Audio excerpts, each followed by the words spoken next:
Hello, Yeladim. I hope you're all well. I'm sorry I can't be with you in person, but it's still nice to be able to speak to you this way. So here's a question for you. What do dragons and Pharaoh have in common? Do you know? Well, I'll tell you, but first a little bit of background. Now we know that Hashem brought 10 plagues in Egypt, and we read about 7 of them in this week's parshat. Moshe Rabbeinu is sent by Hashem to tell Pharaoh, "Let my people go." And what does Pharaoh say?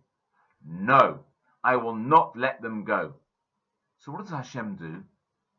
Well, he instructs Moshe, with Aaron's help, to turn the water of the Nile into blood. And all the water in Egypt became blood. Now, did that change Pharaoh's mind?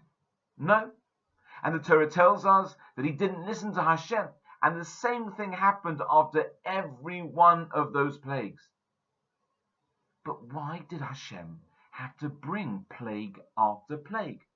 Why didn't Hashem just make a big miracle and take the Jewish people out of Egypt? Well, let me explain.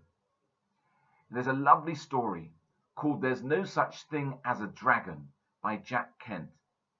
And it's a story about a small boy, Billy Bixby, who spies a dragon sitting on his bed one morning. It's about the size of a cat, and it's quite friendly. And he tells his mum about it, but she tells him there's no such thing as a dragon. And so it starts to grow, and it eats all of Billy's pancakes, and soon it fills the whole house. Mum tries to vacuum, but she has to go in and out of the house through the windows because the dragon is everywhere, and it takes her forever. And then the dragon runs off with the house. And when Billy's dad comes home, there's just an empty space where he used to live. And the postman tells him where the house went. And so Billy's dad chases after it. He climbs the dragon's head and neck, which is now sprawling out into the street, and he rejoins his wife and son. But his mum still insists that dragons don't exist. But Billy, who's pretty much had it by now, insists, "There is a dragon, Mum."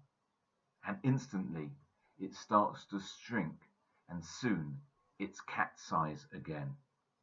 And everyone agrees that dragons of that size exist and are much preferable to their gigantic counterparts. Mum, eyes reluctantly opened by this point, asks, "Why did it have to get so big?" And Billy quietly suggests, maybe it wanted to be noticed. Yeladim, Pharaoh didn't want to admit that Hashem exists, and he kept saying there's no such thing as Hashem. And so Hashem had to bring 10 plagues, each one bigger and worse than the last one, in order to convince Pharaoh that he was wrong. Now, of course, Hashem, with all of his power, could have taken the Jewish people straight out of Egypt with one miracle.